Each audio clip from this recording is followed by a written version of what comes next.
This is Jason Miles, host of This is Revolution podcast, and I'm very excited to bring in my friend, author Alexander Herbert.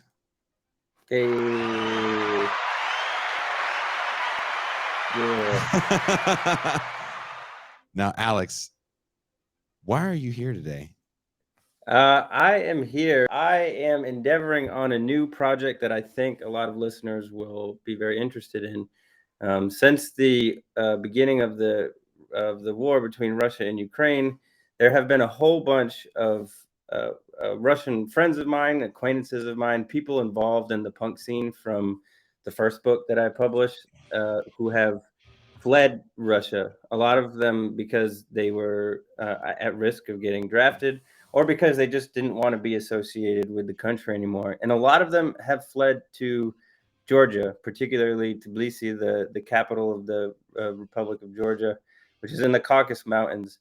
And since moving there, they have created this really thriving punk scene in a place where even if there was a punk scene in Tbilisi before them, it wasn't nearly as big as it has become, including things like new clubs, new restaurants, new Oh, wow. bands, and getting new people in. And so I am raising money so that I can get to Tbilisi, so that I can start to document this phenomenon of Russia's punk diaspora creating a scene in Georgia's capital. Now, what kind of questions are you going to be asking people? There's a whole lot of questions that, and I every time I endeavor on a research project, I start off with questions on like the micro level and try to go to the macro level. So I'm looking at questions of why people fled, how once you leave your place of home, how do you get established there? Georgians Mhm. speak a different language than Russians, although a lot of them know Russian as well, but it's still a different language.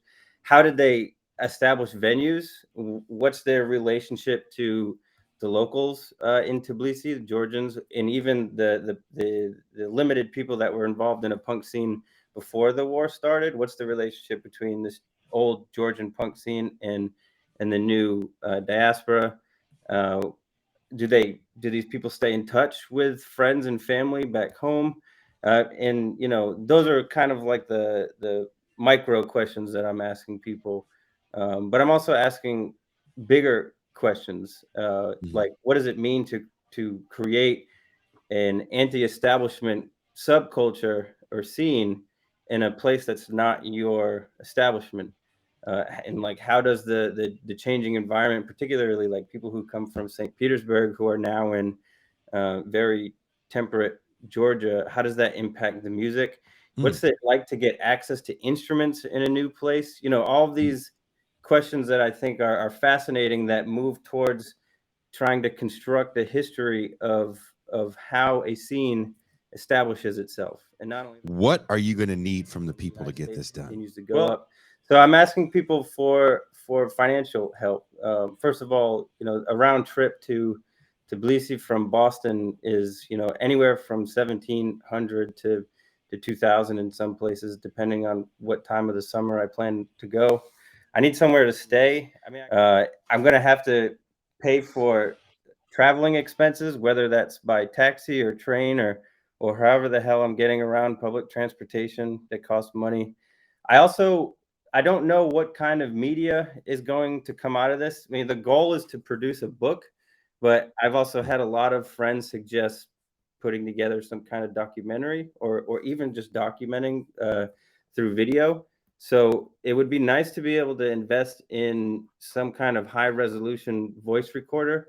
I mean, I figure I Mhm. can use an iPhone to capture video in interviews, but I don't think that the iPhone's voice recording technology would preserve it well enough. And then like expenses for food and just living, which I could be pretty frugal, but it still costs something. So all of these expenses together is what I'm creating the GoFundMe for. And you've already written two books. So this might be book number three, or I think what it's going to be is the big documentary. So I've written 2 books already, and I like to use that as proof that, you know, if you're going to back the project, you know that I'm going to produce something because I've done it before. Mm. I'm not afraid to do it again, and I don't like wasting time when it comes to this stuff.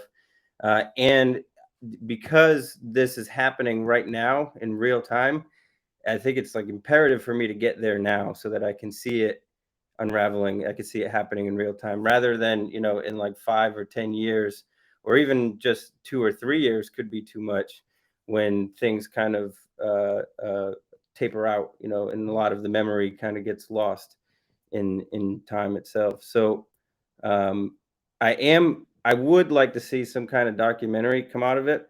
You know that my videoing skills aren't the best, but I would do I would do the research, and also, you know, there are people there who have been documenting nightlife in Georgia pretty much that I would also talk to and get them get some help from them as well, probably.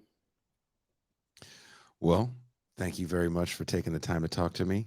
I hope you guys look at the GoFundMe link on the bottom of the screen. Wherever you're watching this, there's money. We are